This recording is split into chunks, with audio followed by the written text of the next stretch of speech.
Praise Lord dear brothers and sisters, मुझे सुसमाचार सुनाने जाना है, मुझे पेट्रोल का पैसा दो। मुझे दूसरे देश में जाकर लोगों को सुसमाचार सुनाना है, मुझे टिकट का पैसा दो। ऐसे बहुत सारे लोग आजकल इंटरनेट में आने लग गए हैं। ऐसे लोगों से सावधान रहिए, क्योंकि सुसमाचार सुनाना बहुत ज़रूरी है। लेकिन सुसमाचार सुनाने के नाम से जो लोग अपने लाइफ के ऐशो आराम को जॉब किए बिना पूरा करते हैं, ऐसे लोगों से मैं सावधान रहने के लिए आपको कहता हूँ। आप लोगों को पैसा देंगे सुसमाचार बांटो बोलकर, लेकिन यदि उसी पैसे को लेकर कोई लग्जरी का जीवन बिताए तो आपको बहुत सावधान रहना पड़ेगा।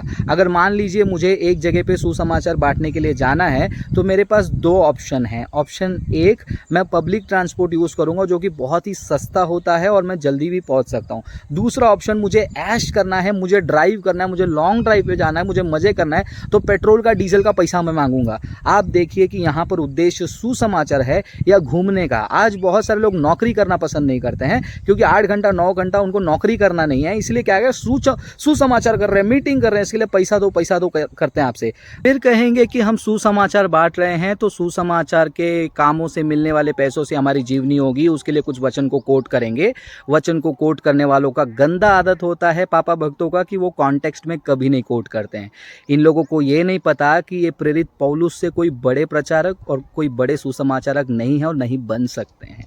जब प्रेरित पौलुस खुद टेंट मेकिंग का काम करते थे, तंबू बनाकर, वो कहते हैं वचन में, हम किसी का फोकट में नहीं कहते हैं, वचन में लिखा है।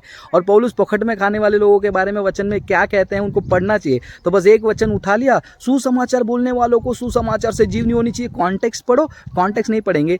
इसलिए मैं कहता हूं ऐसे लोगों से सावधान। मैं ये नहीं कह रहा हूं कि मत दो, आप देखो कि आपका पैसे का इस्तेमाल कैसे हो रहा है। अगर आपका पैसे का इस्तेमाल किसी का लग्जरी, किसी का उड़ना, किसी का नाचना गाना, महंगा जूता, ये वो सब में हो रहा है, तो आई थिंक आपको सावधान रहना है। क्योंकि आप मुझे पूछते रहोगे कि तू बोलने वाला कौन है। मैं बोलने वाला कोई नहीं हूं, आप कमा रहे हो, आप दे रहे हो, लेकिन परमेश्वर का वचन कहता है कि तुम्हारे हर एक कामों का लेखा लिया जाएगा। क्योंकि परमेश्वर तुम्हें पूछेगा कि तुमको दिया गया आशीष को तुमने कैसे इस्तेमाल किया, उन पैसों को कैसे लोगों को तुमने दिया। अगर आपको सुसमाचार बांटने का काम ही करना है तो ट्रैक्स छापो, किताबों को छापो। आप ऐसे जगह पे पैसे इस्तेमाल करो जहां पर लोग यीशु को जाने। केवल एक सड़क पर खड़े रहकर, मैं QR कोड लगाकर, मैं डब्बा लगाकर लोगों से पैसा मांग रहा हूं, उसको सुसमाचार नहीं बोलता है। मैं पहली बार देख रहा हूं जहां पर सुसमाचार सुनाने के लिए लोग QR कोड और डब्बा लगाते हैं। भाई, मतलब पूरे मसीहत के इतिहास में मैंने क्रिश्चियनिटी में इंडिया में कहीं नहीं देखा कि आप ऐसे, मतलब सुसमाचार सुना रहे हो, लोगों से पैसा मांग रहे हो। वैसा सुसमाचार हम लोगों को ऐसे ही बताते हैं कि यीशु आपसे प्यार करता है, और कह रहे हैं कि मुझे इंडिया से बाहर जाना है,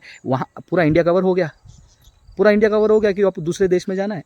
तो ऐसे लोगों से आपको क्या करना है, बहुत ही केयरफुल रहना है, और ऐसे लोगों को पैसा मत दो आप लोग। God bless you.